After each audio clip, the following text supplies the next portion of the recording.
guys, welcome back to the channel. Today I'm just going to be recapping a little bit of what happened during June. Starting on that Thursday to Sunday, I played 6 rounds in those 4 days. I had the practice round on Thursday for Wheatland. Friday I played in the new Hagg League. Saturday was a doubleheader at Shampooey, and then Sunday was the doubleheader at Wheatland. So I'll go back a little bit.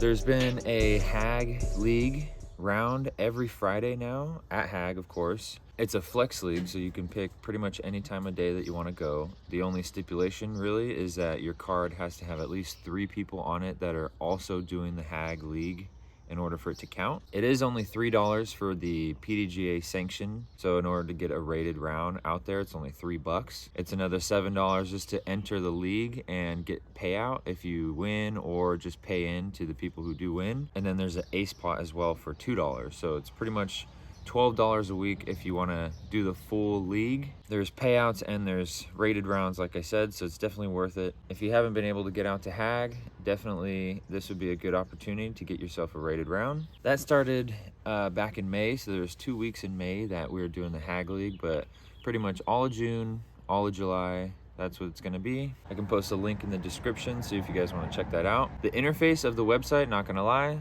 a little bit confusing at first, but once you get the hang of it, no problem at all. So yeah, back to the first weekend in June. I had 2 tournaments. I didn't have a lot of tournaments in May, and the Shampooey tournament that I did play on that Saturday was actually supposed to be earlier on in the year, but it got rescheduled.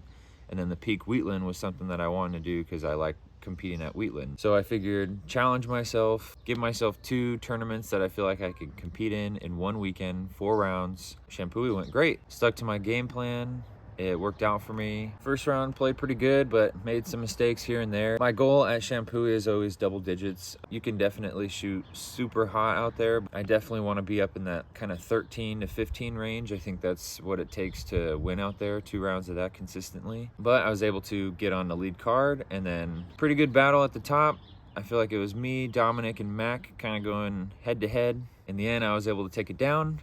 Another Shampooey win. Definitely like how that course sets up for my game style. It's not a tough course, it's definitely a sprint course, so you're definitely needing to play pretty hot both rounds in order to be at the top.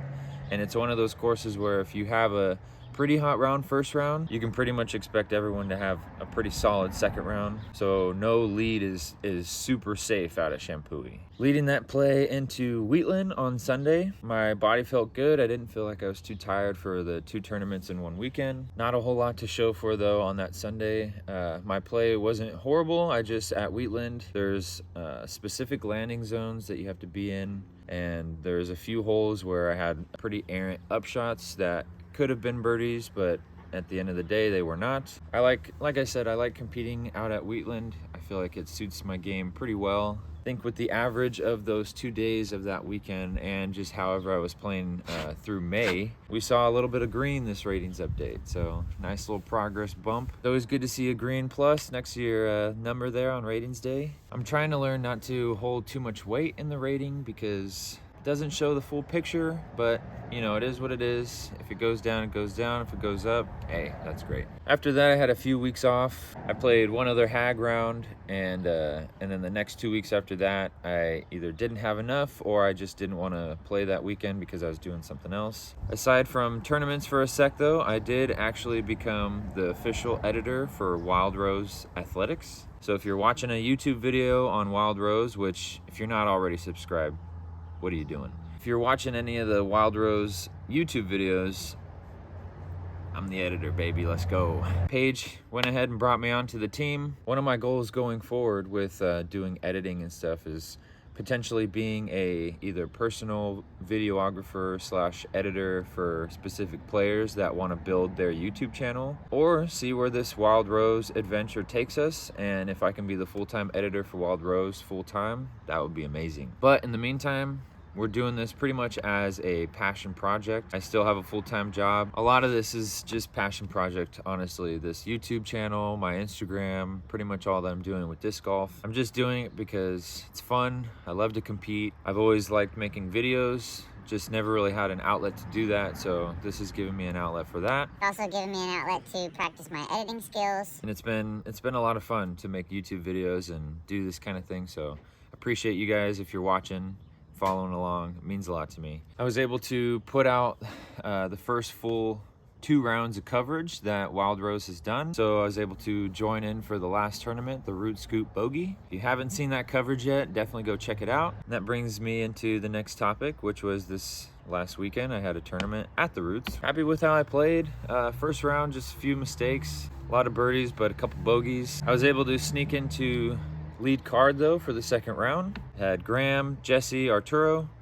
All 3 played pretty well. They shot hot rounds first round, 12, 12, and 10, respectively. At one point during the round, I think it was like, we started on hole 3. It was like hole 16 or 15, something like that. We were all tied at the top. I'd have to go back and look at scores, but I know we were all right there at the top with like a couple holes to play. I don't look at scores too much during the round. I think if I just play my game, I typically do pretty well. If I'm checking scores throughout and kind of seeing what other guys are doing, I kind of play a little bit more match play, and I don't really just go out and play my game. So that's something that I've learned and that I've kind of gained with experience. I didn't check scores until about hole 18. After we played 18, Arturo had just banged a circle 2, and I think that put him up by 1.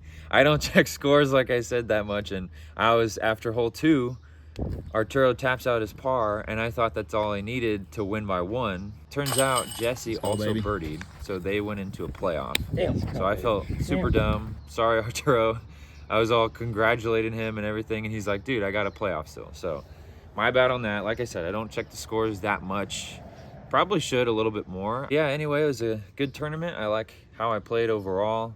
Aside from tournaments in July, I'm pretty sure I only have the 1 tournament back at Shampooey, the Oak Grove Open. I know a lot of people look forward to that one. 2-day event, Shampooey. I'd like to get a 3rd win at Shampooey if possible, but you know, it is what it is. If I do, I do. If not, I just want to compete and be in the mix. Just like at the Roots this last weekend, like not winning, it is what it is. You definitely, I always want to win every time I'm playing, especially if it's at a course that I feel like I have a chance. Winning is great, but being at the top, being on lead card, battling it out at the end, really that just brings me the most enjoyment out of this sport. So being able to do that with a couple good friends is always a good time. So yeah, like I said, aside from tournaments, I got that 1 in July.